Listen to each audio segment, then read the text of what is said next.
Assalamualaikum warahmatullahi wabarakatuh. Alhamdulillahirabbil alamin wa bihi nasta'in ala umurid dunya waddin. Wassalatu wassalamu ala asyrafil anbiya'i wal mursalin sayyidina wa maulana Muhammadin wa ala alihi wa sahbihi ajmain, amma ba'd. Teman-teman yang saya cintai, berjumpa lagi dengan saya, namun keadaannya sedikit berbeda. Jadi untuk kali ini saya akan sedikit bercerita, di mana saat sekarang dunia, khususnya Indonesia kita yang kita cintai, itu sedang mengalami yang namanya pandemi COVID-19 atau COVID-19 atau yang sedang populer dinamakan virus corona. Jadi kita semua pasti sudah tahu bahwasanya penyakit itu memang kehendak Allah, namun tidak mungkin suatu kerusakan atau suatu hal yang tidak baik itu bila mana tidak diciptakan oleh manusianya sendiri. Ya kan, kita pernah mendengar dhaharul fasad fil barri wal bahr bima kasabat aydin nas. Jadi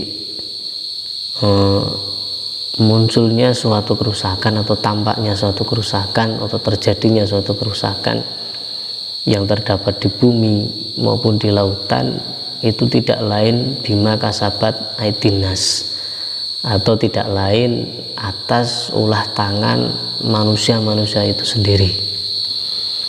Lah, tapi bagaimana lagi kita kadang yang tidak ikut melakukan hal tersebut akhirnya terkena dampak daripada ulah-ulah orang-orang yang tidak bertanggung jawab. Bahkan kita jenuh kan. Jadi untuk saat sekarang aktivitas kita sedang dibatasi dan lain sebagainya, tapi ya kita ikut saja sama pemerintah, karena pemerintah itu kan juga termasuk salah satu yang juga harus kita patuhi. Sebab atiullah wa atiur rasul wa ulil amri minkum.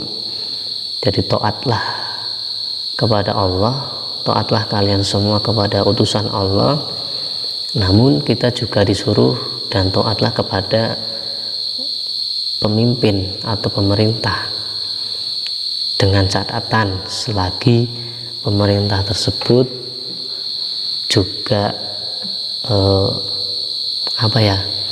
memerintahnya itu hal-hal yang baiklah.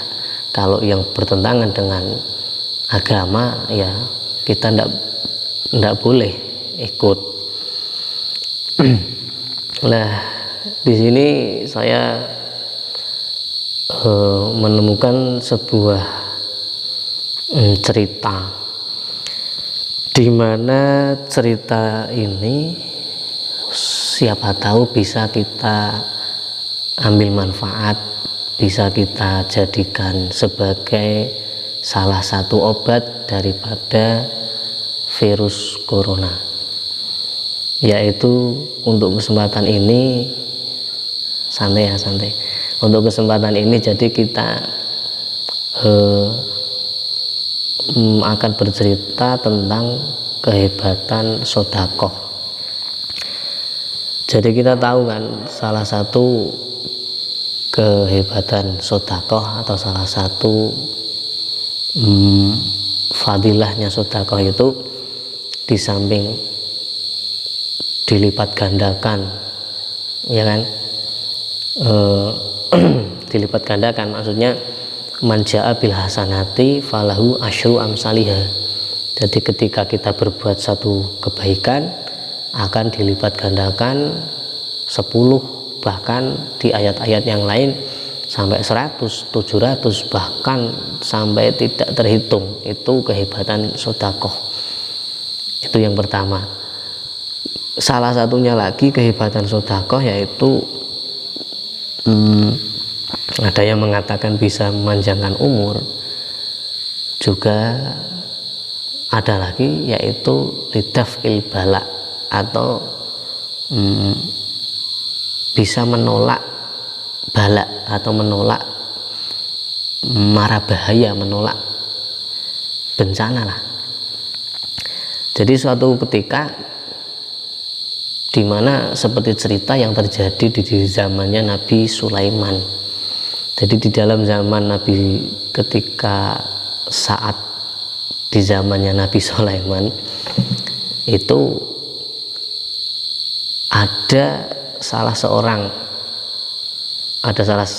satu orang itu mempunyai sebuah pohon, di mana di pohon tersebut itu dijadikan sarang oleh burung.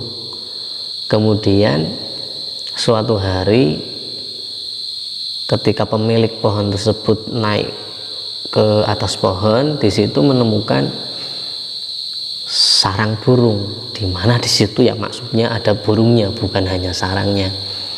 Kemudian ketika dia melihat ada sarang burung di pohon orang tersebut, kemudian dia mengambilnya, ya. Jadi dia mengambilnya, merusak sarangnya gitulah, diambil. Akhirnya burung tersebut curhat kepada Nabi Sulaiman, wahai Nabi Sulaiman, tolonglah saya. Menurut Nabi Sulaiman lah, emang kenapa?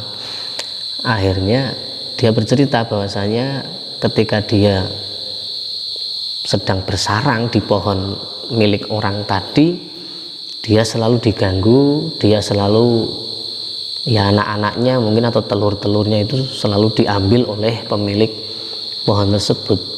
Akhirnya dia minta keadilan oleh Nabi Sulaiman. Akhirnya orang tersebut didatangi oleh Nabi Sulaiman. Di situ Nabi Sulaiman berkata kepada pemilik pohon tadi bahwasanya jangan mengganggu burung yang ada di pohon tadi. Kalau nanti kok kamu mengganggunya lagi atau mengambilnya sangkar itu lagi, nanti dapat hukuman lah dari Nabi Sulaiman. Akhirnya Nabi Sulaiman memerintahkan, Nabi Sulaiman kan punya anak buah di samping dari bangsa manusia. Nabi Sulaiman kan juga mempunyai rakyat dari bangsa jin. Nah itu Nabi Sulaiman memerintahkan 2 setan atau 2 jin. Nabi Sulaiman berkata kepada jin tersebut, dua jin tersebut, tolong pohon ini dijaga. Kalau suatu saat pemilik rumah ini mengambil sangkar burung atau merusak sangkar burung yang ada di pohon ini, kamu kamu tangkap, kamu jadikan orang tersebut menjadi 2, ya dibelah menjadi 2. Tugas yang satu ketika sudah dibelah disuruh melempar ke arah timur, ya, dan yang satunya lagi disuruh melempar badan orang yang sudah dibelah tadi ke arah barat. Akhirnya waktu terus berlalu, waktu terus berjalan.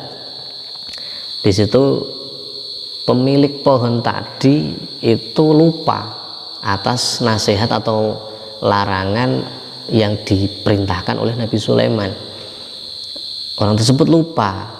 Akhirnya pada suatu ketika orang tersebut naik ke atas pohon, melihat itu ada sangkar burung tersebut, ada burungnya tersebut ya. Akhirnya dirusak lagi, diambil lagi oleh pemilik pohon tersebut. Akhirnya si burung melaporkannya lagi kepada Nabi Sulaiman, bahwasanya, wahai Nabi Sulaiman, kenapa sangkar saya masih dirusak oleh atau diambil oleh si pemilik pohon tersebut? Katanya engkau telah melarangnya, bahkan mengancamnya akan membunuhnya jika pemilik pohon tadi merusak sangkar saya lagi. Akhirnya Nabi Sulaiman ketika mendengar curhatan dari si burung tadi, ya, akhirnya Nabi Sulaiman memanggil kedua jin yang sudah diutus oleh Nabi Sulaiman untuk menjaga sangkar burung tersebut. Ketika jin itu disuruh datang ke Nabi Sulaiman, ditanya, loh, kenapa kamu sudah saya suruh untuk menjaga pohon tersebut agar tidak diambil sarang burungnya, kok malah sekarang sarang burungnya bisa dirusak lagi, bisa diambil lagi? Kamu akan saya hukum, kata Nabi Sulaiman. Malah dua jin tersebut akan dihukum oleh Nabi Sulaiman. Akhirnya sebelum dihukum oleh Nabi Sulaiman, dua jin tadi bercerita bahwasanya tadi emang dua jin tersebut melihat pemilik pohon itu akan memanjat pohon untuk mengambil burung atau sangkar burung tersebut. Tetapi ketika dia akan menarik pemilik pohon tadi, akan memegang dan akan membelah menjadi dua pemilik pohon tadi, itu Allah mengutus malaikat dari langit turun ke bumi, yang mana dua malaikat tersebut itu justru malah memegang jin tadi. Jadi dua jin tadi yang akan mencelakai pemilik pohon tersebut justru dipegang oleh malaikat. Yang satu dilemparkan ke arah timur, dan yang satunya lagi dilemparkan ke arah barat.